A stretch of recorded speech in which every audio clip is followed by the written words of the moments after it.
Sono il sottotenente di vascello Gabriele Servidio della Capitaneria di Porto di Porto Empedocle.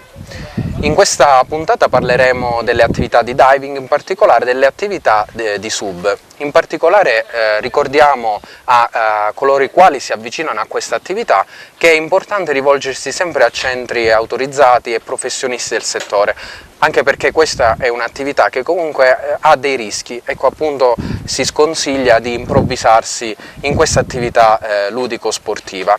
In particolare le cose importanti da controllare quando si fa attività di diving sono quelle che le dotazioni, in particolare controllare le fruste e anche le stesse bombole di ossigeno che siano a norma. In particolare devono essere tarate su 200 bar. Inoltre ricordiamo che laddove non si conoscono i fondali bisogna rivolgersi sempre a un esperto del luogo, e soprattutto a maggior ragione se queste attività si fanno nell'arco notturno. Ricordiamo inoltre che anche la stessa Capitaneria di Porto Empedocle si è dotata di una propria ordinanza per disciplinare questa attività e ci sono anche dei limiti. Ricordiamo che non si possono effettuare ovviamente all'interno di porti o laddove ci sono dei pericoli legati alla stessa incolumità dei subacquei.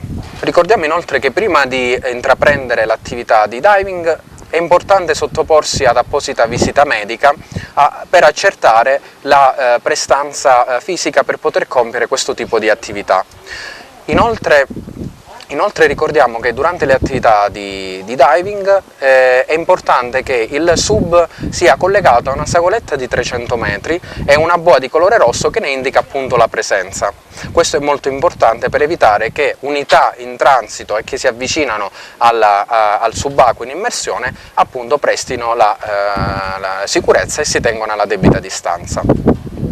Ricordiamo inoltre che dopo le attività di diving è sconsigliato andare appunto a intraprendere delle attività di trekking o comunque che implicano una differenza o sbalzo di pressione, appunto perché anche lo stesso organismo deve adeguarsi alla differenza barica. È inoltre consigliabile intraprendere l'attività di diving sempre con un amico o comunque in coppia, perché la stessa, laddove dovessero esserci delle complicanze, lo stesso sub che vede appunto l'amico in difficoltà presta subito le prime cure del caso e allerta le autorità competenti per appunto il soccorso.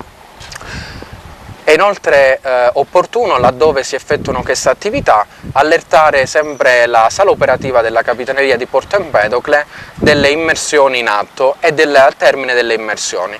Inoltre, quando questa attività ha un numero notevole di subacquei, è opportuno che a bordo dell'imbarcazione ci sia sempre un medico pronto ad effettuare le prime cure del caso in caso di condizioni appunto critiche dei sub. Le raccomandazioni della Capitaneria di Porto per effettuare l'attività di diving in sicurezza sono sicuramente quelli di prestare attenzione a questa attività e comunque di dotarsi di esperti laddove si dovesse effettuare per le prime volte questo tipo di attività sportiva.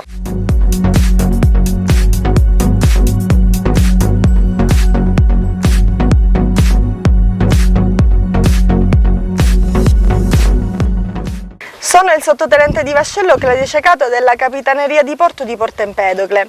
Oggi parleremo dei requisiti minimi per il corretto utilizzo di acquascooter, kitesurf e JetLev. Per quanto riguarda gli acquascooter, ricordiamo che è obbligatoria la patente nautica e quindi il raggiungimento della maggiore età. Ricordiamo inoltre che è obbligatorio procedere ad una velocità massima di 3 nodi se siamo nei corridoi di lancio e quindi se ci stiamo allontanando o avvicinando alla riva, e comunque non oltre a una velocità di 10 nodi. La distanza nella quale possiamo utilizzare gli acquascooter è compresa tra i 500 metri e 1 miglio.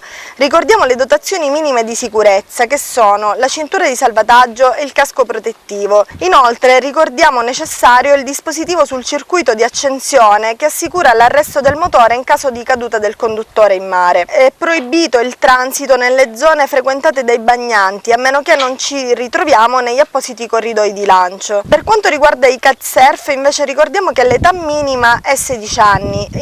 Per quanto riguarda i dispositivi di salvataggio ricordiamo sempre la cintura di salvataggio e il caschetto e soprattutto il dispositivo di sicurezza che permetta l'apertura dell'ala e il conseguente sventamento, mantenendola comunque vincolata alla persona.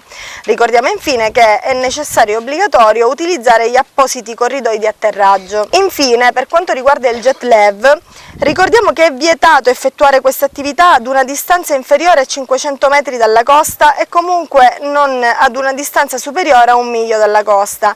Anche per questo sport è obbligatoria la patente nautica e un'età maggiore quindi di 18 anni. Ricordiamo che il limite massimo di utilizzo in altezza è di 10 metri dalla superficie dell'acqua.